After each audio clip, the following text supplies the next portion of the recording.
What is good, everybody? Welcome back to another episode brought to you by the League FFB. Today, we're here for a Dynasty trade review show, and what that means is 10 trades straight from our Discord that you guys made last week, submitted by you guys, reviewed by us. That's how we do it each and every week, so if you're not in that Discord, make sure you guys go join that Discord, but I don't want to waste too much time on an intro. We got a lot of stuff to talk about today, but let's get MFGDs into the building so we can talk some Dynasty trades.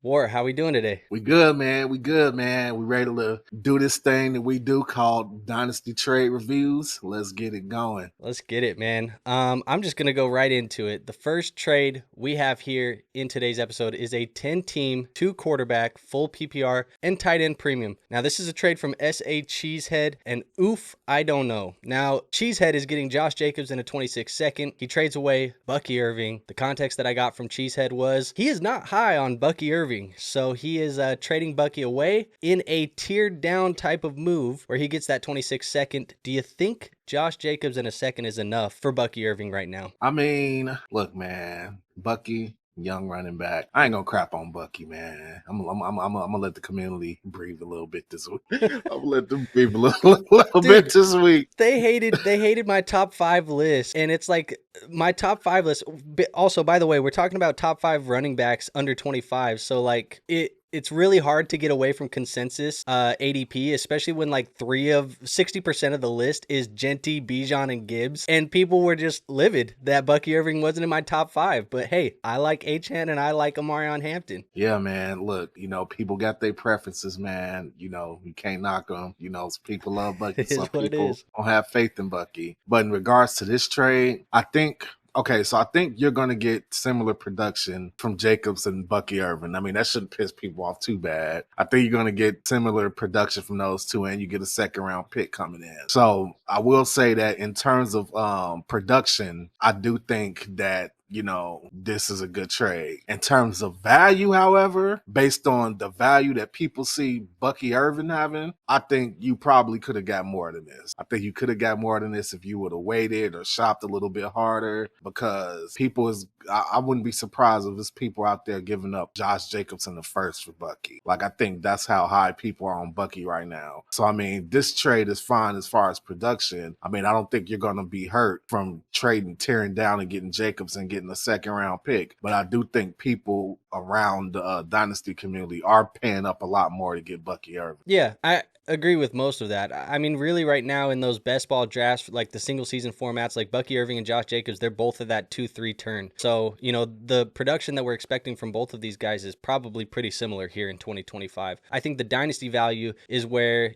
obviously what we're focused on here, that does feel like it might be a little bit off, because I do think Bucky Irving should be valued higher than Josh Jacobs. Whether or not you actually are high on Bucky, or you believe that, there is potentially some regression for Bucky, or whatever you believe with Bucky Irving, I do think there is a good majority of the community that loves Bucky Irving and is willing to pay up for Bucky Irving. So I would also say that you probably could get a little bit more. It's not egregious. Like Josh Jacobs in a second, like you said, you're not going to be hurting in the production department. I don't think it's the age gap and the fact that like a 2026 second is probably not like anything special. It's still very much a dart throw type of pick. And then in a class next year where like we are a little bit worried right now, I typically, keep telling people like, don't fade 2026 too hard, because people on the internet are telling you that it's going to be bad, because every year somebody tells you the class is bad, and then we find 5, 6, 7, 8, 9 guys that we like in the class a lot come draft time. But a 26 second, we might be a little bit worried about the depth next year in the draft class. So I do think maybe there's a little bit of a cheesehead bias right here, where Josh Jacobs is maybe being a little bit overvalued in the trade department,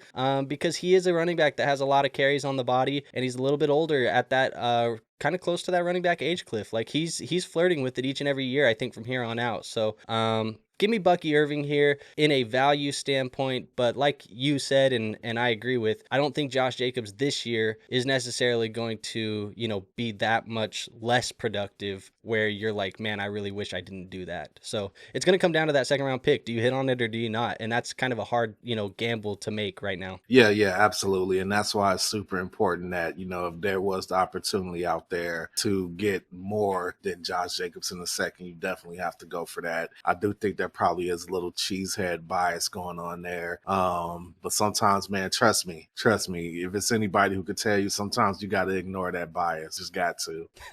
Fair enough.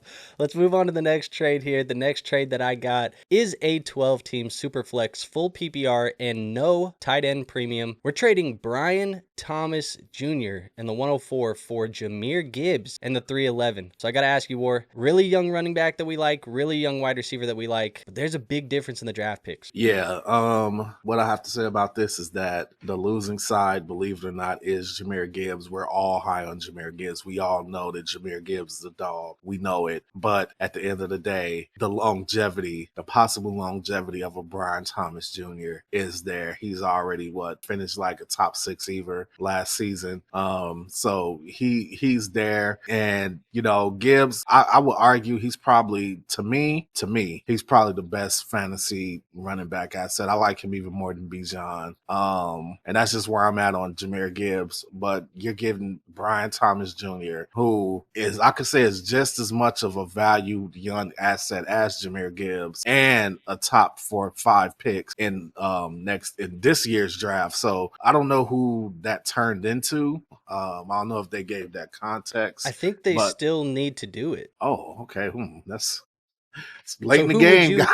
Who would you take at that 4 spot, I guess, really? I mean, considering I just traded away Gibbs, I'll probably go with Hampton if he's there. If he gets there, yeah. I think he might be the 2. If he's not, like Travis Hunter, Ted McMillan, those are kind of guys that you're looking at. You probably wouldn't want Travis Hunter with BTJ on the roster, but... Right. The only reason I would think that Hampton is there, I think there probably are a few people that still like, okay, when exactly is he going to take over the backfield? So, I mean, people might factor that in. I'm also trying to remember where he went in some of the recent drafts that we had too. I'm not sure if he went he was top 3 or top 4. I was gonna say he was like a top 2, top 3 pick, I think, in a lot of them. We had the little bit of the Cam Ward slide in some of them because people weren't sold on Cam Ward. Ted McMillan was a fan favorite, I think, in some of our leagues that we played in. I'm also thinking here too that 104, like if you wanted to pull a guy up in ADP a little bit, like you could pull up Travion Henderson and have Travion Henderson and Brian Thomas Jr. there for the Jahmyr Gibbs, which would be very interesting. Honestly, bro, if I was in his position, this is what I would do. And I wonder if you agree with me. If I was in his position and the first 3 picks of the draft were Genty, Hampton, Ted, and I'm sitting at number 4, my options are like Travis Hunter, I'm definitely seeing if I could pick up a second to move like a couple spots back. Move back like 2 or 3 spots? Yeah, and try to take one of those other running backs up there. So, I mean, that's how I would play it, and try to get some air, because that's kind of a doomsday scenario for this trade, is being on the clock at 4, and then the top guy is Travis Hunter. So, yeah, best player available is Travis Hunter. Yeah, I agree. So, I think I would probably do the same thing. And I think, getting back into that Judkins or that Travion Henderson type of grouping, that's definitely, even Igbuka, if you fall back and say worst case scenario, both of those running backs get taken and then you have to settle for Igbuka, like that's fine. But I think, from a value standpoint, I'm definitely going with the Brian Thomas Jr. in the 104 side. I think Jahmyr Gibbs is fantastic. One of my favorite, assets in all of Dynasty Fantasy Football. I was very lucky enough to draft Jahmyr Gibbs in pretty much every rookie draft, a couple years back. So I have had a lot of Jahmyr Gibbs fun on my Dynasty rosters. But if I got offered BTJ and a top 4 pick in this year's rookie draft, yeah, I'm probably starting to consider moving off of my Jahmyr Gibbs. So value standpoint, give me BTJ in the 104 and go from there. And that's not even to say, like, this is a super flex league here, War, and maybe he needs QB and he can just pull Cam Ward and have Cam Ward at the 104 and Brian Thomas Jr. Yeah, I forget about Cam Ward sometimes, man. He's losing a lot of lust, I think. I think a lot of people are getting less and less excited about Cam Ward, and maybe it's just because he's like, I feel like we haven't heard any hype pieces about Cam Ward. I think it's going to be interesting how we view a lot of these rookies once training camp starts. If we're getting those training camp reports that like Cam Ward is throwing darts and like stuff like that, his value will go back up. Yeah, I'm gonna ask you 2 questions. They're this or that questions because I was asked these questions earlier this week. Cam Ward or Trevor Lawrence? You have to pick one right now. Trevor Lawrence. And then Cam Ward or Michael Penix? You have to pick one of those guys right now. Cam Ward. Okay, I'm the same with both of those. So I actually feel the same way. All right, well, let's move on. That one was easy. I'm taking BTJ in the 104, but you probably are not going to be unhappy having Gibbs on the roster. We got a 12-team Superflex, full PPR, half-point tight end premium, and a start 10. They are a contending roster. Now, this contending roster trades away Breece Hall and a 26 second. They got Achane and a 27 fourth. So really, it's a year later and 2 rounds later for the draft capital, but you go from Breece Hall to Achane. Is that enough for you? I feel like Breece Hall is being faded so bad. I think we could easily agree that Achane is more valuable than Breece Hall, right? We could agree with that. Does a second round pick enough to like fill in that value gap is the question. And it's crazy because like a couple years ago, this wouldn't even be a question. It would be Breece Hall 100%. Yeah. This is tough. Honestly, I think since it's so tough, I'm going to say it's a fair trade. And it's a fair trade, but if I'm going for preference, I'm going Achane because I'm a huge Achane guy. But I'm not mad at the compensation going back the other direction. Yeah, I agree with you. I think Breece Hall is being faded, and we've talked about him being faded, I think, all offseason so far. And I think there's definitely reasons why people should be nervous, but I also think that we have enough evidence historically and with Breece Hall, and I think some context clues going into 2025 where like there's still a pathway for Breece Hall to be a running back one, and I think he's not being treated necessarily as such in the dynasty community. When it comes to that 26 second, like we talked about, it's not really a special draft pick in my opinion. The only things that are special draft picks for the most part, in my opinion, are those first round picks. So Breece in a second to upgrade to Achane, I'm definitely okay doing that, and I think I would take the Achane side. Achane is becoming a player that I'm getting very irrationally high on right now for fantasy football. The more and more that I get into, kind of that redraft mindset, that single season mindset, not to say that Achane isn't a good dynasty asset. We obviously know that he's still young and there's still a lot of juice that he can give you over the next couple of years. But I've said it a few times this last week, and I don't want to sound like a broken record for anybody who's heard me say it multiple times now, but I wouldn't be saying it as much as I have been if I didn't fully mean that with my chest. And Achane to me is the dark horse candidate, I think, this year for the running back one. If it's not Bijan, if it's not Gibbs finishing as RB1, if it's not Saquon finishing as RB1, it's going to be Achane. Achane is going to be one of the best fantasy football assets, maybe the single best league winning dynasty fantasy football asset this year, if Tua Tagovailoa stays healthy. Now, that is the big contingency there, because in games where Tua Tagovailoa was on the football field last year, Achane averaged 20 fantasy points per game. In games where Tua was off of the football field, 7 fantasy points per game. So there's a big difference with Achane when Tua is on and off of the football field. Now, Jonnu Smith not being there anymore, you have to think that a lot of those checkdowns across the middle, the short yardage stuff, yeah, the Darren Waller story is fun, it's cool, it's whatever. Achane's going to eat up a lot of those targets, I think, as well. And he is a much more explosive asset to where if he catches one of those, he can take it 60, 70, 80 yards for a touchdown. That's just the way that it can go with a guy like Achane. So I'm very high on him. I think he's a player where a lot of people in redraft, I don't know if they're at the point where they would say Achane is a locked and loaded first round pick. I think Achane is a first round pick in redraft leagues. And because I think he's going to be that big of a difference maker, I'm willing to do the upgrade here for the second round pick. So I don't hate Breece Hall. Don't hear what I'm not saying. I actually think Breece Hall is a really good buy low candidate, but Achane is a player that is very rapidly becoming a my guy for me here in 2025. Yep, we are in the same boat when it comes to Achane. I have big hopes for him. I have big hopes for that Dolphins offense if Tua is healthy. I repeat, if Tua is healthy, I have big hopes for that Dolphin offense. But even if Tua is not healthy, I think we at least get an average season out of Achane. So that's where I am with that. So yes, like I said, to me, this trade is fine, but my preference would be to get Achane in this one. Yeah, and keep in mind too, I just said at the top of the show, Achane is my RB4 in Dynasty. So like, I just spoke a lot from a single season lens, but also long term, he's a top 4 running back for me. So that's why I would take that side of the deal. But don't hate either side there. This is a 10-team super flex, full PPR, tight end premium, and start 10. The context that we have is team 1 already had Josh Allen, Jalen Hurts, and Drake May on the roster. So they had 4 quarterbacks, including Caleb Williams and Rome Odunze, who they send away for Amon-Ra St. Brown in a 27 first. I got to ask you, War, do you see all of those quarterbacks? You said, how the hell you have all those quarterbacks? How the hell? What do you think of this trade here then? From his perspective, I think it's a good trade because he got all those quarterbacks. He's not going to lose sleep on giving up Caleb. I'm sorry. I love Caleb, but you got Josh Allen, Drake May, Jalen Hurts. Did he say a fourth one? It was Caleb Williams. That was his fourth. Yeah, it does. Yeah, it don't. Okay, that don't even matter. Yeah, for me personally, I'm taking Caleb Williams or Tunze, but in the context of his team, he made the right choice because he's getting the first. He gave away.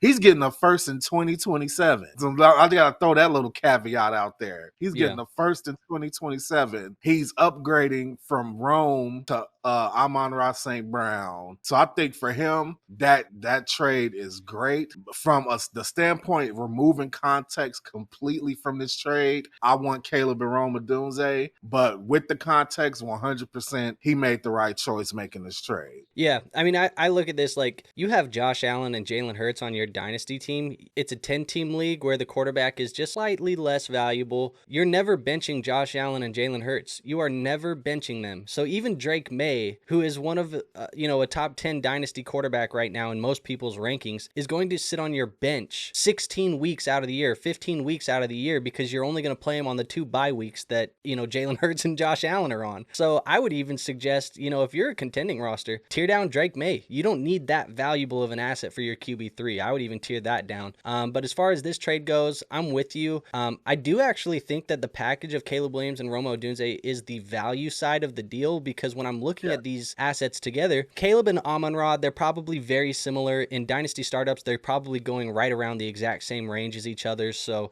they probably cross each other off. But Rome Odunze in a 27 first, I think that's where I would lean Rome. I like that 2027 first round draft pick. But at the end of the day, like you're rolling a prospect into the future for another gamble. Whereas Rome Odunze, I think, has shown us flashes. He hasn't hit by any means, but I think he's a player that I'm very high on as a second-year breakout potentially. So, you're re-rolling that wide receiver, that prospect, but it's a fair deal. I think with the context, it makes a ton of sense, and I actually would take Team 1's side given the context as well. And then again, another suggestion here, you have May. I would be trying to tear down Drake May. I mean, what is the difference if you go from you have Allen Hurts, tear down Drake May all the way down to Dak? You just go to Dak Prescott or something like that, and then you can get an extra first thrown in or 2 firsts thrown in if you're going to Dak, and maybe it's a wide receiver or a running back or something to help bolster your roster. Like, I would tear that down even more and keep pushing because, like I said, you're never benching Josh Allen and Jalen Hurts. You're never doing it. Unless Drake May turns into Josh Allen, and that way you might bench Jalen Hurts. If Drake May turns into Josh Allen. If he turns into Josh Allen, you'll be making lineup decisions each week debating between Hurts and Drake May. So, let that sink in. If Drake May hits at the highest degree, you'll consider starting him over Hurts. Yeah. So I think tear down's the right move. And if you're one of those guys who's like, man, but I really want a young guy, even though he's not that young. Want a young guy in the lineup, tear down to Bo Nix. Yeah, you could go to Bo Nix, or if you want to stay, if you believe in the Jaguars Liam Cohen thing, Trevor Lawrence is 25. Tear down to Trevor Lawrence and rock with that, or tear down to JJ McCarthy. How about do that? That's probably a good thing to do as well. Yeah, I like that. I like that idea. That would be my suggestion, but I like the Amon-Ra on the first side given the context of that team. That quarterback room's insane. Let's go to this next trade. 12-team, super flex, full PPR, tight end premium. You have James Cook in the 106 being received for Chris Olave, the 104 and the 209. So 2 picks right here, very similar in value for the most part. How do you feel about the rest of the assets, and how do you feel about this deal? I mean, you know me, man. I'm just so torn over Chris Olave. I guess you could take the Chris Olave side. I mean, maybe it's an even deal. I mean, I just don't trust it. For me to restore my faith in Chris Olave, I have to see him stay healthy. That's all there is to it. I'm not even, and their quarterback room is in shambles. So, I mean, it's almost like nothing next to nothing looking at Chris Olave.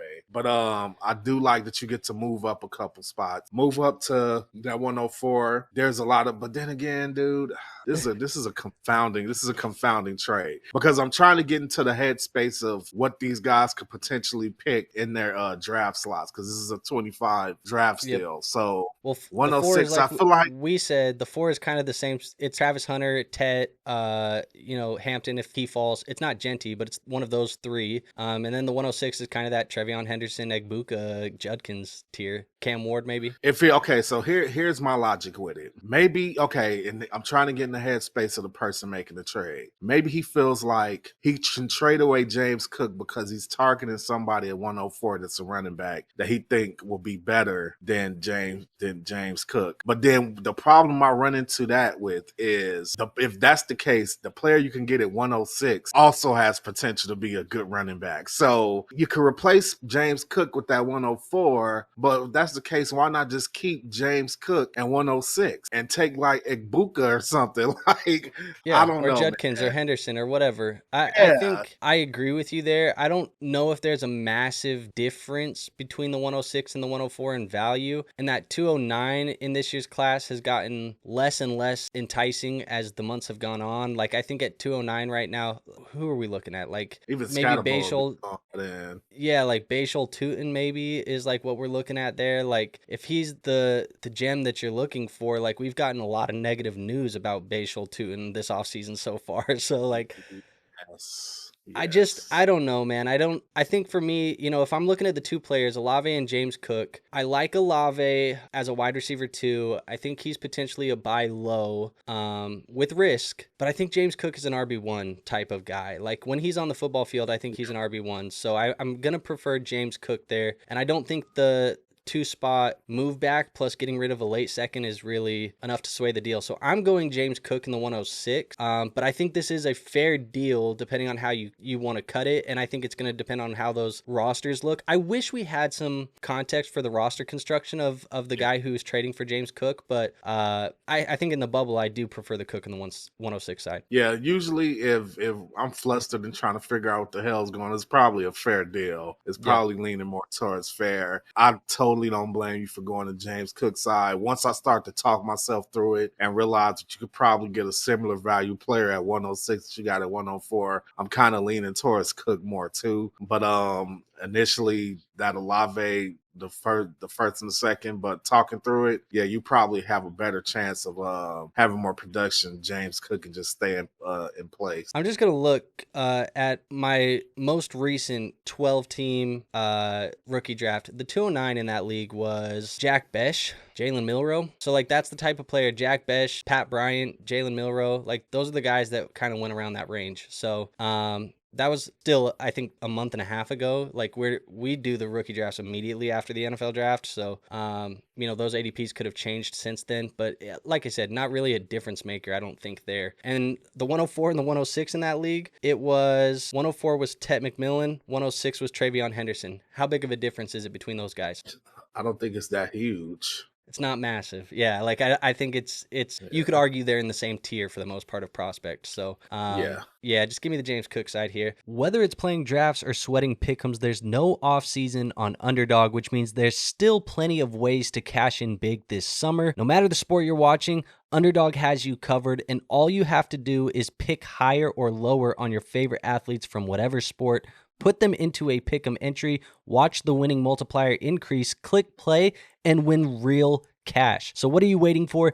Download Underdog and start playing today. Plus, when you use promo code LEAGUEFFB, Underdog will give you a new customer special, which is a free square for your first pick'em entry, and they will give you up to $1,000 in bonus cash, giving you the perfect head start to winning big on Underdog. So if you want to support our show and get in on some daily fantasy sports action, click the link in our description to sign up for Underdog using code LEAGUEFFB. So thank you to our sponsors over at Underdog, and with that out of the way, let's get back into the action. Let's go to this next trade. The trade that I got on the screen is a 12-team Superflex 6-point passing touchdown full PPR plus 0.75 tight end premium and start 11. Speaking of Dak Prescott, we spoke about him a little bit earlier. How about Dak Prescott and CeeDee Lamb, that Dallas Cowboys duo, being received for Bo Nix, JSN, Joe Mixon, and a 26 second-round pick. I'm taking the Cowboys in this deal. I'm not even going to put much thought into it. I could put a lot of thought into it and try to, like, rationalize it and being like, Bo Nix is younger than Dak and, you know, but getting CeeDee Lamb, getting that stack Prescott and CeeDee Lamb. Joe Mixon, I don't know what to think about him. I know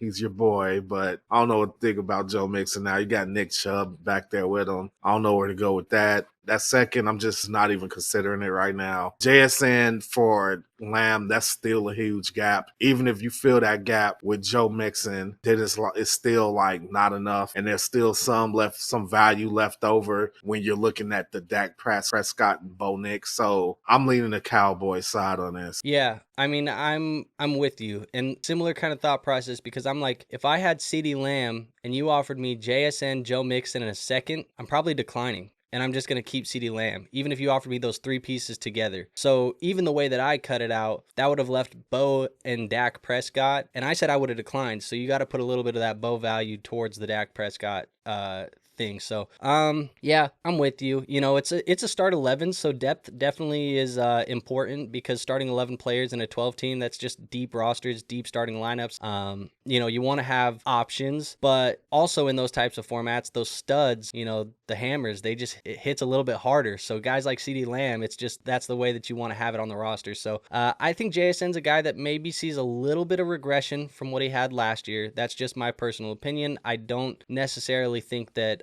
Sam Darnold is going to be better for Jackson Smith this year than Geno was for him last year. That's just, you know, the way that I'm kind of projecting it. I still think he's going to be a fine wide receiver, probably low-end wide receiver 1, high-end wide receiver 2, but there was periods of time last year where I think JSN was really like flirting with top 5 numbers and putting up those top 5, top 7 types of performances. I don't expect that to happen. I know Lamb just got George Pickens, but you could even argue that with Pickens there, what the hell is the defense going to do when they got to guard both of those guys? Lamb might get some more open opportunities here as well. So, and he can work in the slot while Pickens is kind of out on the boundary at the X. So I think that'll make for some good layup routes in PPR as well. Long story short, I'm going with Dak and Lamb. And I don't even know if this is a contending roster, but if it is, which I think this move kind of screams contending, Lamb and Prescott are who I want on a contending roster as well. Yeah, plus on top of that, man, I have some concerns about JSN. Not gonna lie to you. The more deep we get into the offseason, the more I'm really starting to crush in if Sam Darnold can survive without the Kevin O'Connell performance enhancer. I'm really starting to like question that. And I think it's a very good chance he turns back into a pumpkin. And if he turns back into a pumpkin, what are we going to get from JSN? So, well, if he turns back into a pumpkin, I'll tell you what you get, and it's Jalen Milroe. And Jalen Milroe isn't the most accurate quarterback on those short yardage type of throws either, where JSN's going to have to feast. I think the most enticing thing about JSN right now is who the hell else is going to get the football in Seattle, because it's just JSN.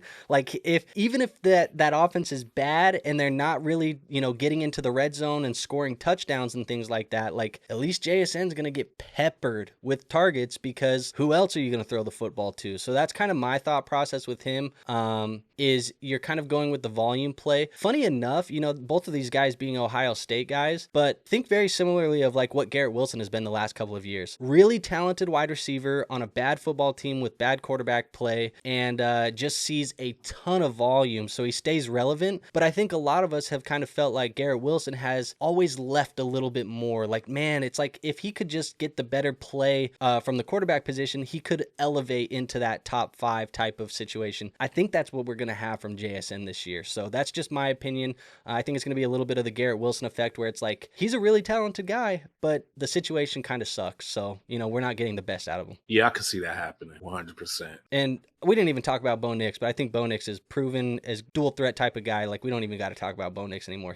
Let me ask you, because there was some Bo Nix fade last year from you, I think, a little bit at courses of through periods of time. Is Bo Nix a top 12 dynasty quarterback now at this point in time? Oh yeah, I mess with Bo Nix now. My fade from Bo Nix last season was because this one guy on YouTube said that Bo Nix is going to be he made a whole video saying that Bo Nix is going to be the best quarterback coming out in the draft, and I just really didn't see it, and I still don't see him as anything higher than the 4th best quarterback when it's all said and done. Yeah, I think some people are going to maybe argue with you on the fourth best, but I also agree with you in the aspect, like, he's not going to be 1 or 2, in my opinion. He could be 3, but even then, I think one of those spots belongs to a guy that wears some purple and yellow. That's just my opinion, but we'll see. We'll see. He hasn't thrown a pass yet, so I'm not going to, sit there and argue it, till the day's gone. But at the end of the day, we're talking about a kid who's a proven winner at every level of football, and he has what did you say, the performance enhancing drug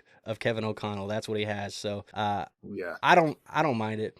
Let's I'm again, just to conclude, you and I are both going the Lamb and Prescott side here, but it's close. It's close, but it's the Lamb side for me. Let's go to a 10-team super flex, full PPR, half-point tight end premium, and start 11 contending roster. Buys Mike Evans, Wan'Dale Robinson, a 26th first and a 26th third. They give up Rashee Rice, Mason Taylor, and a 26th second. How do you feel about that, War? I think we could agree that Rashee Rice is probably the most valuable asset in this trade. Wan'Dale Robinson, I still like Wan'Dale Robinson, but I could definitely understand why a lot of people just don't like or care about Wan'Dale Robinson. 10 catches, 10 yards. 10 catches, 10 yards. That's Wan'Dale Robinson in a nutshell. PPR scam of the year. Yeah. But then you do get a first round pick. Mike Evans, I have no reason to believe that he's not going to continue to be a stud. But with all of that said and done, I think Mason Taylor is also a very sneaky asset in this trade. Very sneaky. I think I'm going to lean the Rashee Rice side. But in the context of him being a contender, I don't mind it, especially he's getting a first round pick too. So there is some future draft capital there that he can also turn around and flip to get even more pieces for a contending roster. But in terms of dynasty trades, I take the Rashee Rice side. But in terms of being a contender right now with the context, I do like the idea of getting Mike Evans in the first. Yeah, I mean, I would argue, there's a chance here that the best contending piece, the highest scoring player in this trade, might have been the guy you traded away in Rashee Rice. Rashee might be the highest scoring asset this year for this trade. So that's my only worry there. And then when it comes down to it, like, yeah, you're getting the first round pick thrown in. It's kind of a move up because you gave him a second round pick. Taylor for Robinson, tight end premium, just give me Mason Taylor, I guess.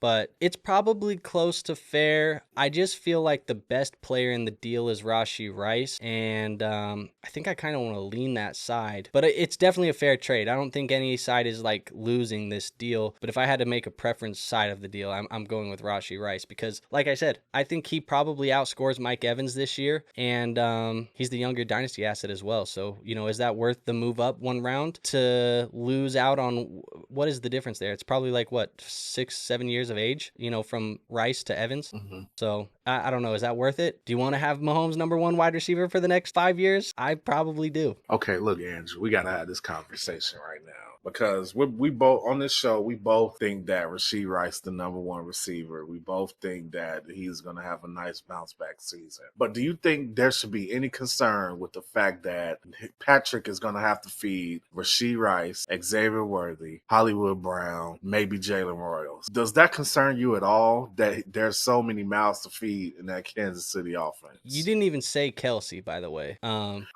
Yeah, I know. Kelsey too, but we know that he's on his last little leg. So, but does that worry me? No, because the way that I see the pecking order going is Rashee number 1. I think Kelsey probably number 2, Worthy number 3, and outside of that, like Hollywood Brown's like maybe if they get a couple deep balls. But the thing is, they've kind of eliminated. Matt Nagy has just ruined that deep ball in Kansas City. They just haven't had a deep ball since he got there. Not surprised. And so, is Hollywood Brown going to get those deep ball opportunities? I don't know. And is Jalen Royals going to get on the football field that often outside of injury? I don't think so. So I could see this being a team that runs a little bit more 12 personnel with Noah Gray and Travis Kelce. And then they're obviously trying to run the football a little bit with Pacheco. I think Pacheco's in for a huge bounce back this year. But other than that, like Rashee's going to be the guy for me. So I'm not worried about it. If anything, it kind of helps, I think, Mahomes because there's just more options than he's had in previous years. I remember, it's not too long ago that we were getting excited because Mahomes got Juju Smith-Schuster and Marquez Valdez-Scantling. Like, that's the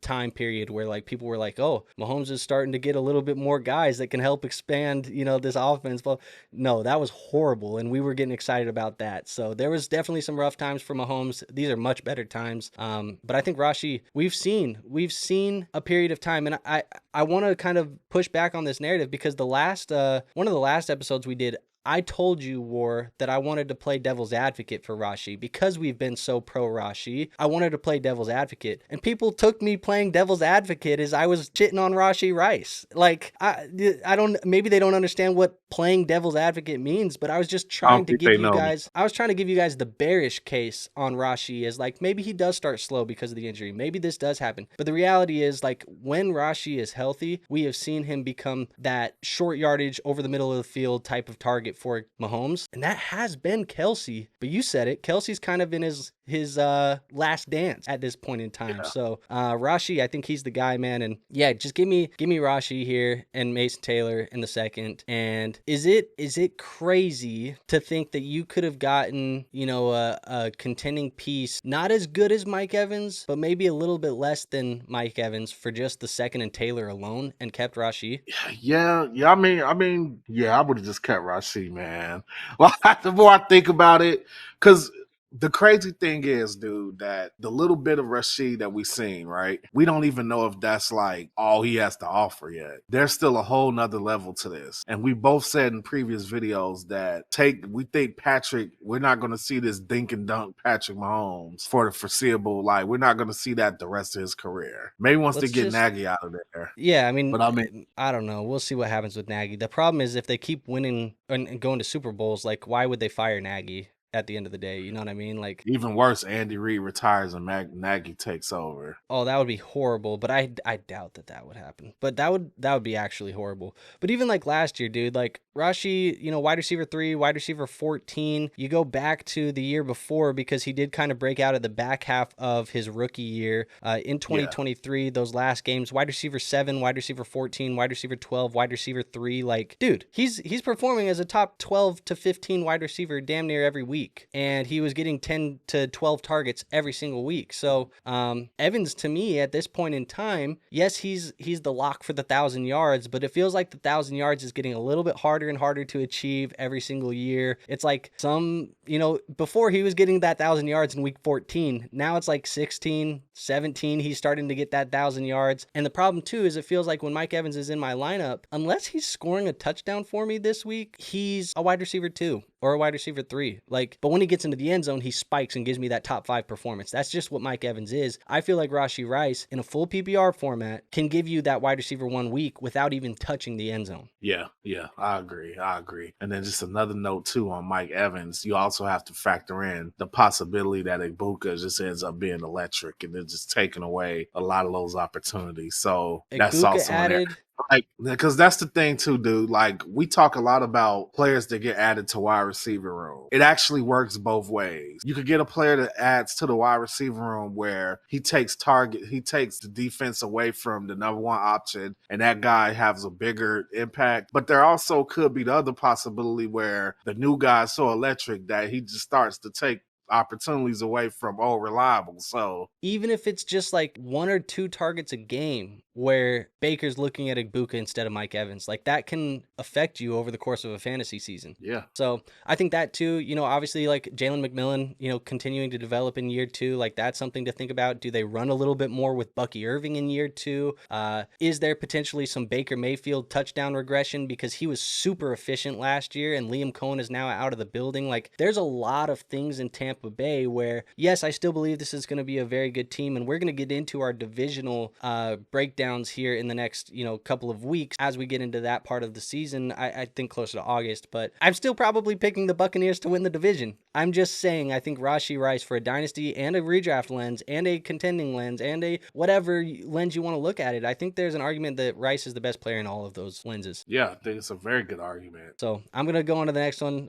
I felt like that was a very long Rashee Rice conversation, but a good one because I needed to clear the air there because people, for whatever reason, thought I was shitting on Rashee Rice, even though it was just playing devil's advocate, but whatever.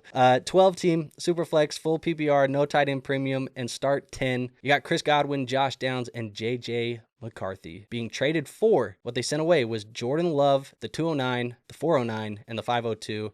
So basically, really here, War, it's the 209 and the Jordan Love. We don't really care about those last picks. But what do you think about this trade? And before you get into this, keep in mind, everybody says when Jordan Love's name comes up and the Green Bay Packers come up, they just wait for you to shit on them with bias analysis. So let me hear the unbiased analysis. I can't give him unbiased analysis because I'm just joking. Because the analysis is unbiased. I'm just telling the truth. But you know what? I'm going to make it less about Jordan Love and I'm going to make it more about the other players going the other direction. Okay, I'm super high on JJ McCarthy. I think JJ McCarthy with Kevin O'Connell performance enhancer. I think JJ McCarthy could at least be at the level at a minimum of Jordan Love. I think if you take Jordan Love's best season, I think it's like something like maybe like 25 touchdowns, 11 interceptions or something like that. I think that's his best season. I'm not sure. Jordan Love's best season? Yeah. You can keep making your point. I'm going to fact check you because that does sound low. Yeah, it does sound low. Because I want to make the point that I feel like we've already seen the best version of Jordan 32 and 11. Okay. I was with four rushing touchdowns that year as well. So I guess 36 touchdowns and 11. So I mean, if that's the best version of Jordan Love, if that's the best version, because I don't think Jordan Love could get better than that. Like, I'm sorry, he was a top 5 fantasy quarterback that season. Yeah. So I mean, I don't think we're gonna get like the 40 and like 5, like a legendary. I think that's the best version, but he's fell back to earth after that. But I will admit he did get hurt early in the season, so I'm not going to just completely like just ignore that. Like, I think Jordan Love is a good quarterback. Are y'all hearing me? I think Jordan Love is a good quarterback. This is not about what I think Jordan Love is. This is about what I think JJ McCarthy could be and what Josh Downs could be. For the record, that 25 and 11 that you pulled off the dome, that was last year's stats. So you were accurate with last year's stats. It just wasn't the best season. Okay. So I think Chris Godwin is what he is. I mean, if you want to argue that the 209 for Chris Godwin, that's kind of low, huh? That's low. That's kind of low. You can get better than 209 for Chris Godwin, but I guess you guys could say I'm hating on him too because I'm not that high on Chris Godwin either.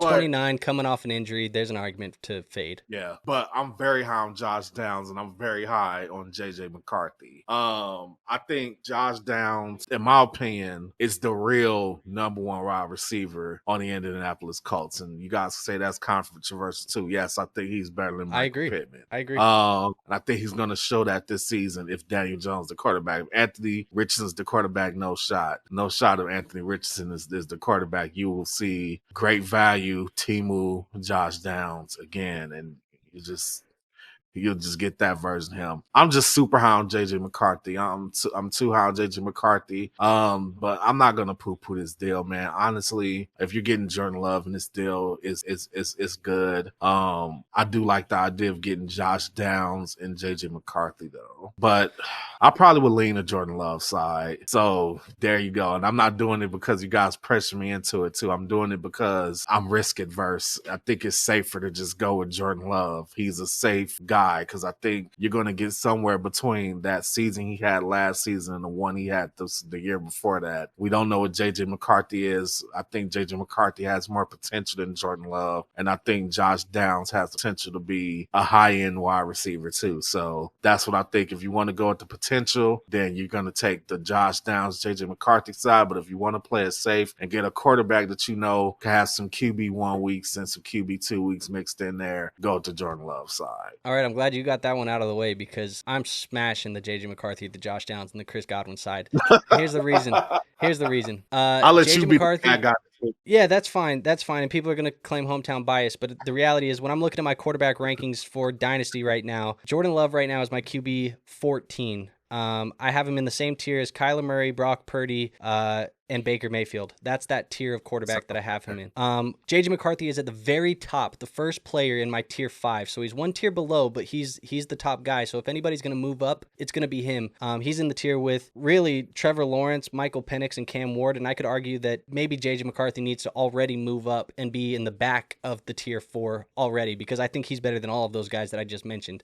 So if I'm doing that, you said get you the guy who can spike and give you QB 1 weeks and some QB 2 weeks. That's JJ McCarthy too. Let's not forget that Sam Darnold was giving you QB 1 week after QB 1 week after QB 1 week last year. And that was a year where Jordan Addison missed games with injury. TJ Hawkinson wasn't 100%. The offensive line was worse than it is in Minnesota right now. And oh yeah, by the way, Sam Darnold is not even the quarterback prospect that JJ McCarthy is. I think JJ McCarthy is a much more talented player, bigger arm, more velocity in each of his throws, more accurate than Sam Darnold. That's just the reality, and higher rushing upside. Has more, that he can do with his legs. So if you're talking about a quarterback that can spike, I'm telling you right now, JJ McCarthy and Jordan Love, at this point in time, I think if we're talking range of outcomes, both guys have the same potential to be in the top 10 in dynasty rankings next year. And I would argue that with a good season, JJ McCarthy is almost guaranteed to be a top 10 player by this time next year. If Jordan Love has a good season, good, not great, we're probably valuing him about the same as we are right now. QB 12, 13, 14 range. If JJ McCarthy has a good season, he's going from QB 16 in most people's rankings or 17 in most people's rankings to QB fucking 10. That's just the reality because of how young he is. He's the youngest starting quarterback in the NFL this year. And they just have a plethora of weapons in Minnesota. And that's just the argument for the 2 QBs. In a bubble today, I have to pick one of them. I'm probably 50-50, but if I had, 100 dynasty startups, I would probably go 51 McCarthy, 50 or 49 Jordan Love, just because I'm a Vikings fan. But I think most people should probably go 52, 48, whatever. They're close, in my opinion. The reality is, though, Josh Downs and Chris Godwin, much, much more valuable than that 209 and the couple late round penny picks that you get. So it's not even the argument of McCarthy versus Love for me. I just gave you the pro McCarthy argument, but Downs and Godwin, you're just getting 2 pieces that you can plug in as your wide receiver 2s and your wide receiver 3s every single week, and you might get similar quarterback production from the guy that you just down tiered to. You broke that down a hell of a lot better than I did. You broke that down. Like I said, so that's why I said what I said. Like if we're going purely off of potential, like what can it be? Because when I look at JJ McCarthy, I see could be Joe Burrow. That's what I see in JJ McCarthy. Could be Joe Burrow. Now, and then you throw in a solid vet in Godwin, and you throw in a wide receiver potential in Downs, and could be Joe Burrow. Or do you want could be Joe Burrow, or do you want Jordan Love, who you're going to get 25 plus touchdowns and not more than 15 intercepts, and you get a couple rushing touchdowns in there too. So it's like, do you want what could be, or do you want what you're getting? Like a solid, quarterback. I'm going to say something that's going to piss people off a little bit too. And it's going to piss people off, and I don't care. Because, I feel like you've already gone and pissed them off anyway. So, yeah, look, it really is. I'll be honest, bro. It really is. I think most people who are not fans of the Green Bay Packers hear the argument and they're like, yeah, it makes sense. And then it's the Green Bay Packers fans in our comment section that are like, these guys are so fucking low on Jordan Love, and they hate Jordan Love, and they hate the Packers. And it's like, I get it. You guys are fans of the Packers. You're right. As a fan, I hate the Packers. When I'm providing dynasty analysis, though, I am giving you what I believe is actually truly going to happen. I'm not going to fade a Green Bay Packer because I don't like watching the Green Bay Packers. I want the Vikings to kick the Packers' ass every single Sunday. But at the end of the day, I will put Josh Jacobs, I will put Jaden Reed, I will put Tucker Kraft, I will put any of these guys on my dynasty fantasy football team, no ifs, ands, or buts, and root for them if I believe they're the best dynasty fantasy football asset for my roster. So let's just separate the two, every once in a while. It's not so black and white. But I'm going to let you get into what you were going to say, but I just want to, again, reemphasize, because I think people hear JJ McCarthy and they're like, he's unproven. So was Sam fucking Darnold. Sam Darnold was unproven until he stepped into the building in Minnesota with Kevin O'Connell. And then you want to know what he did last year? QB4, QB9, QB9, QB9, QB9, QB6, QB2, QB8, QB9, QB12, QB13. How many of those weeks do you have to see out of an unproven, let's just just be frank, buns quarterback in Sam Darnold that is out here giving you top 10 weeks every single fucking week, and his weapons weren't even 100% for most of the year. The offensive line wasn't even as good as it is right now for most of the year. You add Will Fries and Ryan Kelly, it's an upgrade. The Vikings are going to have a top 7 offensive line, and I'm getting too passionate. I think my fandom is coming out, so I'm going to step back and let you take over here, War. But at the end of the day, like, I'm not just speaking out of my ass. I'm speaking with evidence here. Like, if JJ McCarthy fails, it is because JJ McCarthy simply wasn't good enough. It is not because JJ McCarthy is in a bad situation, didn't have the weapons, didn't have the offensive line, didn't have the play calling. It's because JJ McCarthy wasn't good enough. And I'm telling you right now, I've seen the kid play. You know, watch the film in college. People say he didn't throw in Michigan. It doesn't matter if he did or didn't. I think it's a matter of if he can or can't. We've seen him do it. JJ McCarthy is going to be just fine. I think JJ McCarthy is going to be a fine dynasty asset for you for a long period of time. And I think the ceiling is way higher than people want to admit. But hey, what do I know? What do I fucking know? We'll just let time tell, and if the receipt is bad, the receipt is bad. We'll talk about it when that happens. But I'm telling you, this receipt is going to be good. Whew, he was cooking. He was cooking, boy. He was cooking. You was in the kitchen, man, with that one. Look, Andrew left wiggle room. I ain't leaving no wiggle room. I hate I hate the Packers' guts. Hate everything they stand for. I hate the colors. I hate the location. I hate everything about Green Bay. The green color of puke. I just hate Green Bay.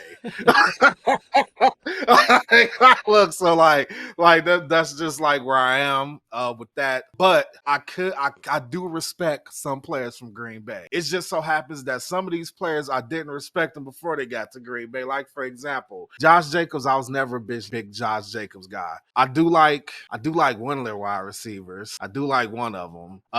But that.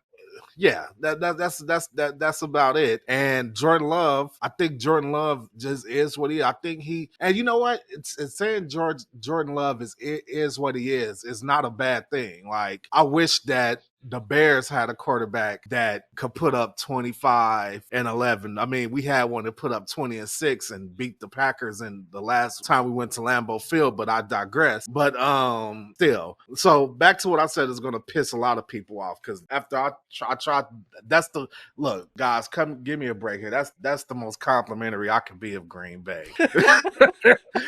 that's the most, like, you ask us for a lot if you want more than that. Jordan Love is a good quarterback. That's like the extent that I could give. I think the NFC North, and we're all off the rails here, but let's just go with it for right now. Yeah, I'm sorry, because I took us somewhere we didn't need to go. The NFC North reminds me a lot of the AFC West. Now, you can say what you want. You can say Caleb, he paints his nails. Caleb is diva, blah, blah, blah, blah. You can say JJ McCarthy hasn't proven anything. You could say Jordan Love is mid. You could say Goff is mid. But the NFC North reminds me of the AFC West. And I can tell you right now, the two players that have a best chance of being the Mahomes of the NFC North is Caleb and JJ McCarthy. I'm sorry to say, the other one is going to be Justin Herbert. So who do I think Jordan Love is in this scenario? He's the Bo Nix. He's the Bo Nix of the division. And of course, that means Goff is the Geno Smith of the division. That's just how, honestly, that's how I see Goff. That's how I see Goff without Ben Johnson. He's Geno Smith. So I think that, because I mean, let's be honest here. What was Bo Nix number? I can't imagine that Bo Nix numbers were worse than Jordan Love's last year. They had to be either similar or in the same ballpark. But we know that Bo if we Nix, got to put, you ready? Yeah, 29 and 12 with 4 rushing touchdowns. So he had 33 and 12. Yeah, then that was the year before. So that means Bo Nix is better than Jordan Love last season. So yeah, Love was injured though. Legitimately, like, let's not brush that over, because he legit was injured. I just talked about the Vikings having injuries with Jordan Addison and stuff. So I mean, hold on, we can't kind of brush it over, because Bo Nix is a rookie, and I can say that's like a big of a disadvantage as being a little injured. So I mean, he's the Bo Nix of the division. I mean, but I say all that to say the NFC North is a really good quarterback division, and you guys are going to say Caleb's a bust and blah blah blah, blah, whatever. JJ McCarthy and Caleb have the potential to be one of the best quarterbacks in the league. I think Jordan Love has the potential to be a really good quarterback in the league. He already is. But if we're talking about like next level shit, we're stopping after Caleb and JJ in this conversation. So that's where we are in Love. Well, and look, I am on record. There is a YouTube video of me on the internet where I am talking about how I will be rooting for JJ McCarthy as if he is my firstborn son. So, let that be known that is kind of the lens where I'm coming at. But again, forgive me for that. But I also would not get as passionate about a take if I didn't fully believe it. Like, that's just the way that I believe this is going to happen with JJ McCarthy. And maybe there's a little bit of delusion. Hey, name one genius that ain't crazy. That's all I'm saying. And JJ McCarthy is probably going to be an asset that is going to see his value insulate so rapidly over the next couple of months. And I'll tell you, the same people that are saying, we need to see JJ McCarthy prove it are the same people that are like, Cam Ward's going to be a dog. What about him? He needs to come out here and prove it too. You say JJ McCarthy can't be a dog because he hasn't proved it, but then you like Cam Ward? Fuck out of my face. Let's go to the next trade. Yeah, don't feel bad, guys. When we do our divisional matchups, I'm more than likely going to pick the Packers over the Bears. So don't feel bad. Don't feel too bad. Yeah.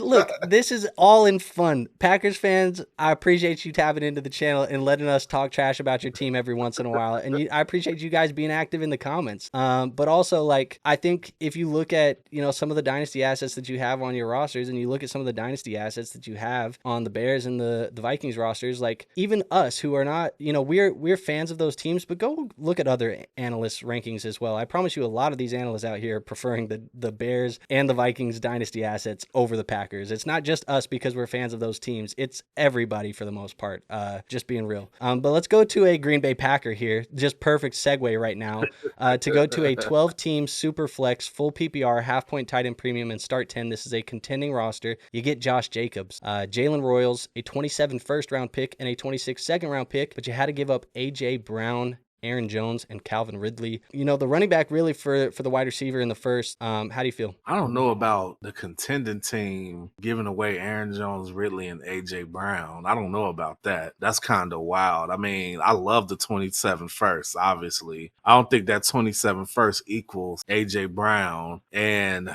I like Jacobs. I like Jacobs more than Aaron Jones, but I just don't see like Aaron Jones, Ridley. First of all, here's another thing too, because I'm getting sick of this shit too.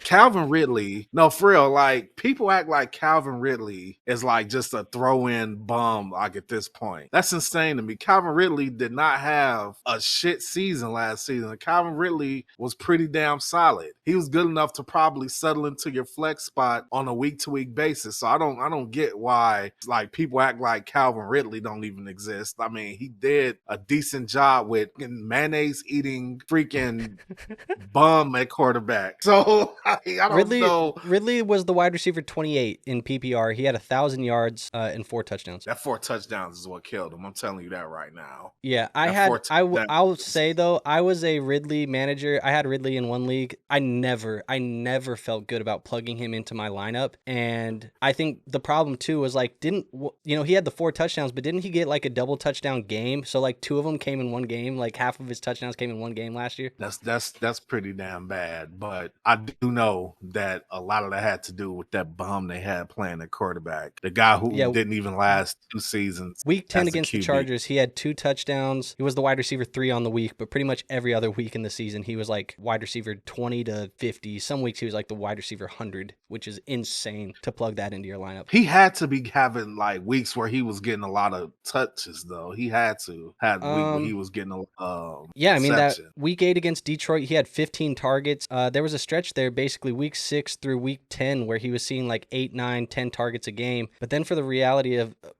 most of the rest of the season, he was getting like 5 targets a game, which was kind of horrible. But again, they were kind of like flip-flopping QBs. It was bad. The bet on Ridley is a bet on Ward, and I think that's really where you're at here. But Ridley's also 30. Yeah.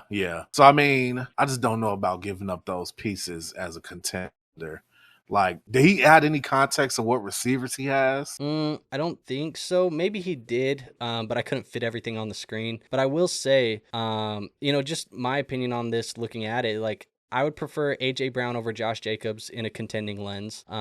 Yeah. Aaron Jones and Calvin Ridley, like you prefer those two over all of the other assets contending. I think the 27 first is obviously more valuable than the two guys that I just named. But, you know, if you're contending, I think Jones can still give you an RB2 season this year. You know, he's going to be a top, I think, 20 type of running back as long as he's healthy. Ridley, you know, we said last year was wide receiver 28. If he improves with Cam Ward, is he, a top 25 type of guy where he is a bona fide wide receiver 2 for your lineup most weeks? AJ Brown, I still think, as much as people have kind of faded him, he's a wide receiver 1 still. Like, it sounds boring because we're like, AJ Brown's been good for so long, but he's still a wide receiver 1. So I probably would just take the Brown, Jones, and Ridley side from a contending window. But I do like this trade because I think there's more value on the Jacobs 27 first and 26 second side of the deal. So I think really if I'm picking a side of the trade, I'm taking the Josh Jacobs side. I just don't think that those assets help you contend. So the context of contender, I think you maybe now flip those draft picks for a different player. All I know, dude, is that the person who's trading away the 27 first better not be rebuilding. Well, that's all I know. They're buying Aaron Jones, Calvin Ridley, and AJ Brown, which I'll tell you what, if you're buying those assets and you're selling your 27 first, I don't know if I like the idea of you doing that because Aaron Jones, Calvin Ridley,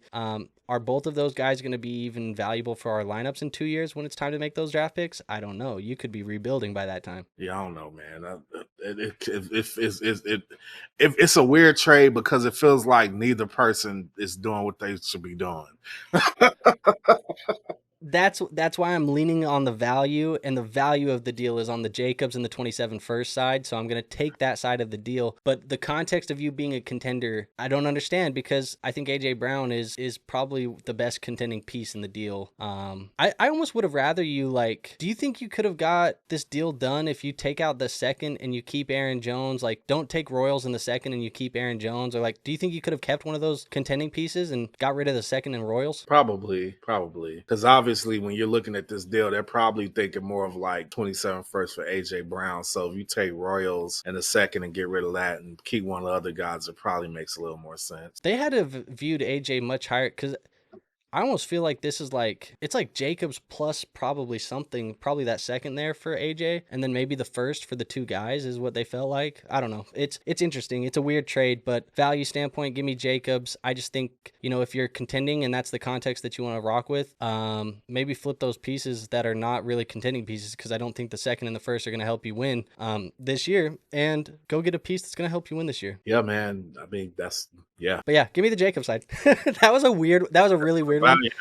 It was. But I think this is the last trade of the episode. So we got a 12-team super flex, half PPR, no tight end premium, and start 10. Alex Attack told us that he is the top contender in the league, and he trades away Malik Nabers, Caleb Johnson, 2 first-round picks in 2027, and Zach Charbonnet. But what he gets back is Jahmyr Chase, Rome Odunze, George Pickens, and 2 seconds in 2026. So War, top contending team, you get Jahmyr Chase, you get Rome Odunze, but it costs you a bag as far as Dynasty assets go. How do you feel about that? Bro, like, I hate to say it. I really hate to say it. I think bro lost that trade. I think he lost. And it's weird to say somebody getting Jahmyr Chase lost a trade. That's like rare. That's rare. But I don't see Jahmyr Chase being that much of a damn difference between Malik Nabers. I just don't. I don't see that. I do think he's going to have better numbers because he has a better quarterback. But in terms of like asset, not just the asset though, an asset that's actually Malik Nabers is going to put up some good numbers. Like that's going to happen. Like I don't feel like that gap is like that wide between, because those are the two key pieces in this deal. We get to the other pieces in a second because it's easy to say Pickens and Odunze obviously is better than Charbonnet and Caleb Johnson. That's easy. But those 227 first, that's a game changer. That's a game changer right there. I don't know, bro. This is a big ass trade. I'll tell you what, like it's a big ass trade, bro. It is, and like I've been ripping, first, man. I've been ripping, all of these best ball drafts. Chase and Nabers are both first round picks. Like most people are viewing Nabers as a top 5 redraft asset, wide receiver asset this year. And there's a lot of people in this community at this point in time that have Malik Nabers as the wide receiver 1 in Dynasty or the wide receiver 2 in Dynasty because of the age, or at the bare minimum, they have him in the same tier as Jahmyr Chase and Justin Jefferson. So I don't think they are equal assets, but they are similar assets with Chase and Nabers. And if you really want to get into it, you can say like maybe maybe you could say Nabers and a first for Chase, but I think I would just go Nabers in the first. But let's play the game of breaking it down. I would say Nabers in a first. Let's cross them out. Let's cross out Chase. So now you have Pickens, Odunze, a first, and Caleb Johnson. You could argue either way, I think, on that one. Maybe you lean the Odunze and the Pickens side, and then it's Charbonnet in 2 seconds. That's kind of like the quick breakdown that I would do. Obviously, it's not exact numbers or whatever, but I think it's close. And from a contending standpoint, I do prefer to have Chase, Pickens, and Odunze in my lineup this year. This might be a win-win for both sides. It is, but I think you're gonna pay for it in the future because you're buying the production today. And that's usually what has to happen. But I think come that 27 first draft class, also keep in mind the 2 firsts that he gets are from XD Grizzly and 2014 Des caught it. Neither of those teams are these 2 teams, so that we don't know if they're like rebuilding or strong contenders or whatever. Like those could be earlier picks. And if, a year from now or 2 years from now, we're looking at this trade like, damn, dude, you traded Jahmyr Chase and you got Malik Nabers and Jeremiah Smith. What the fuck? Like you got the 2 guys that we want in Dynasty now. Because I'm telling you right now, Jeremiah is going to come in and he's going to be a top 5 Dynasty wide receiver asset day one. Yes. People are going to view Jeremiah as a top 5 guy day one. And Nabers is going to be probably by that time in 2027, I would expect Nabers to probably be wide receiver 1 in Dynasty for most people's rankings. So yeah, and the only thing that could this deal upside down or make this deal age very well is if Rome becomes a superstar. Yeah, so Rome's got to break out. Pickens got to see some improvement this year. Chase is going to be Chase. We know that. But it's just, it seems risky. I'm going with the Chase, Pickens, and Odunze side, but I'll tell you what, if I can get a package of 227 first, Malik Nabers, Caleb Johnson for my Jahmyr Chase, and some other guys on my roster, it's hard for me to say no too. Like I think both sides of this deal really come out on top.